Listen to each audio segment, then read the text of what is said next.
Bom dia, mais uma manhã com Deus, priorizando a palavra de Deus, e nesta manhã do dia 4 de janeiro nós vamos meditar de Gênesis do capítulo 10 ao capítulo 11, e que a paz do Senhor encha o teu coração nesta manhã.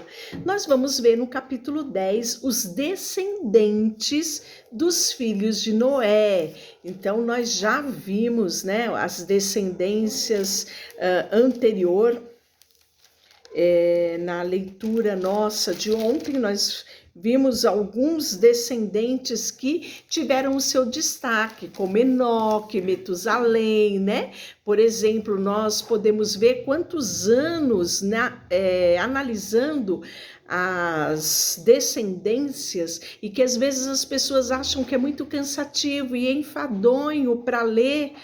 É nela que nós descobrimos segredos das gerações, descobrimos também o que cada um vivenciou no seu tempo aqui na Terra. Por exemplo, Adão viveu 930 anos, Sete já viveu 912, né? Então nós vamos ver a idade dessa primeira leva de homens que são considerados na Bíblia como os patriarcas, né? Adão, Sete, Enos, Enoque, Lameque, Noé, Sem, né?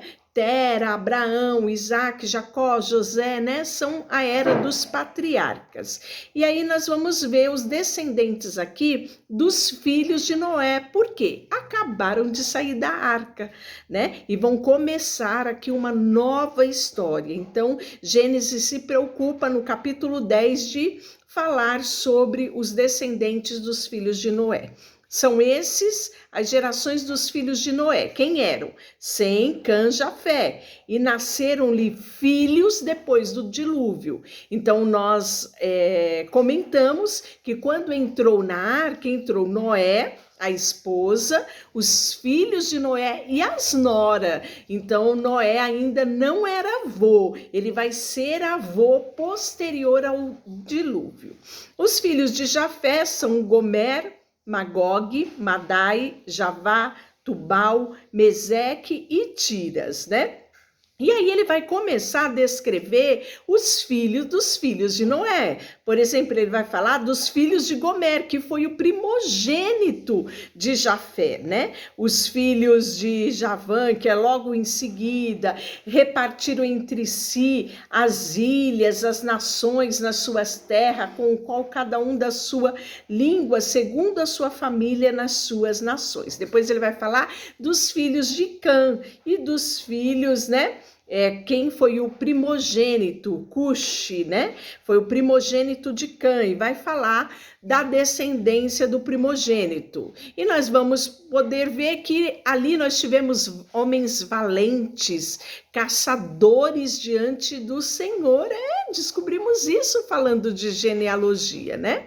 E você vai ver que Canaã gerou Sidom, seu primogênito Iete, e aí você vai analisando a trajetória dessa nova geração de homens aqui nessa terra pós-dilúvio.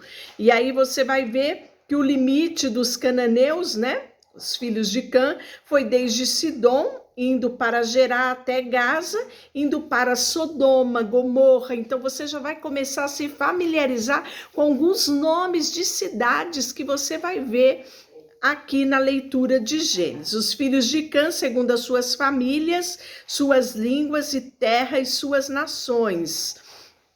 Sem foi o pai de todos os filhos de Éber, né? O irmão mais velho de Jafé. Também nasceram-lhe filhos. Os filhos de Sam são Elão, Assur, Arfaxade, Lude e Arã. E assim você vai conhecendo a descendência de cada um dos filhos de Noé. No capítulo 11, nós vamos ver a Torre de Babel, um episódio muito importante relatado em Gênesis. Fala que toda a terra havia apenas uma linguagem e uma só maneira de falar. E sucedeu que, partindo eles do Oriente, deram com uma planície na terra de Sinar e habitaram ali.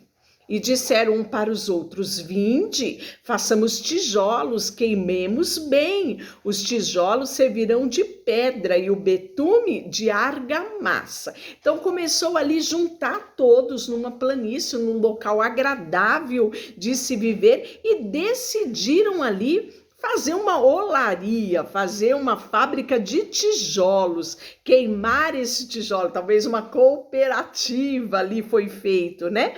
E qual era o objetivo disso? Vinde, edifiquemos para nós uma cidade e uma torre cujo topo chegue até os céus.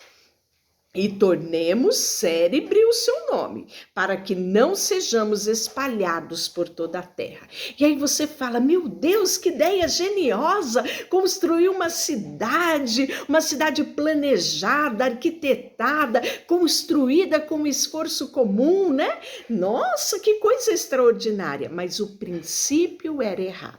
Qual era o princípio? O princípio é que eles tornassem célebre o nome deles e que eles não fossem espalhados pela terra.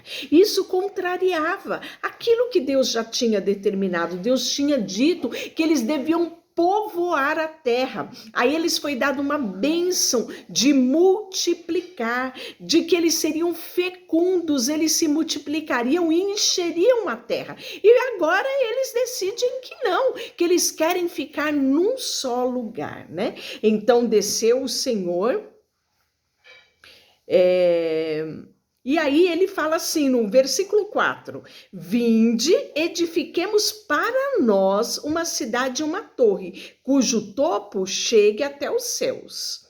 Então desceu o Senhor para ver a cidade e a torre que os filhos do homem edificavam. E o Senhor disse: eis que o povo é um, e todos têm a mesma linguagem. Isso é apenas o começo. Agora não haverá restrição para tudo o que intentarem fazer. Vinde, desçamos e confundamos ali a sua linguagem, para que um não entenda a linguagem do outro. Então aqui mais uma vez nós vamos ver a trajetória, a intervenção de Deus na história. E Deus Pai não intervém sozinho. Aqui a gente vê a Trindade em unidade, né? Desçamos, né? Então é Deus Pai, Deus Filho e Deus Espírito Santo. Eles se juntaram para formar o homem, para fazer o homem segundo a sua imagem, conforme a sua semelhança. E agora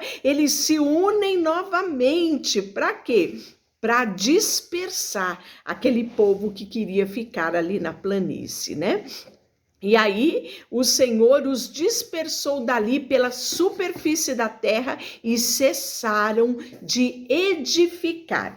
Como que isso aconteceu? Deus confundiu a linguagem. Era apenas uma língua. Daqui a pouco eram várias línguas no meio deles. Ninguém se entendia mais entre eles. E aí cada um resolveu ir para o seu canto, né? Chamou-lhe por isso o nome de Babel, porque ali confundiu o Senhor a linguagem de toda a terra, e dali o Senhor os dispersou por toda a superfície dela, né? E aí, após falar desse episódio da Torre de Babel, dessa tentativa frustrada do homem em relação a frustrar o plano de Deus, nós vamos ver que Moisés, ele retorna a falar dos descendentes de Sem.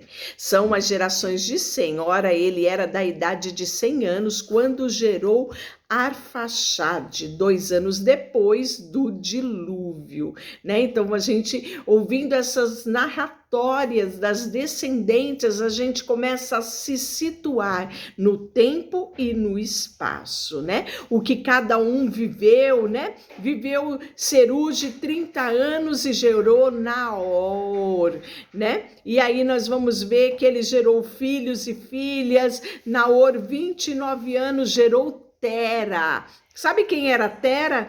Tera viveu 119 anos e gerou filhos e filhas, né? São as gerações de Tera. Tera gerou, sabe quem? Abraão, Naor, Arã, e Arã gerou Ló, né? Então aqui nós vamos já introduzir a história de Abraão, o nosso pai na fé. É assim que Abraão é conhecido. Com ele vamos viver experiências extraordinárias, né? Então nós vamos conhecer aqui na Bíblia a figura de Abraão através da genealogia dos seus avós, do seu pai. Abraão e Naor tomaram para si, né, mulheres. A esposa de Abraão chamava Sarai, de Naor Milca, né? Filha de Arã, que foi pai de Milca e Isca. Sarai era estéril, não tinha filho. Tomou Tera, a Abraão, seu filho, e a Ló, filhos de Arão, filho do seu filho, e Sarai, sua nora, mulher do seu filho Abraão, e saiu com eles de Ur dos Caldeus, para a terra de Canaã. Foram até Harã, onde ali ficaram. E havendo Tera vivido 205 anos, ao todo morreu em Harã. Deixa eu orar por você, Senhor, nesta manhã. Queremos colocar a nossa vida diante de ti. Aqui nós podemos ver a narrativa de descendências, de genealogia, mas nós podemos ver também a particularidade de propósitos teus estabelecido na humanidade. Queremos colocar diante de ti a nossa vida, tudo que temos e tudo que somos. Em nome de Jesus, amém. Deus te abençoe.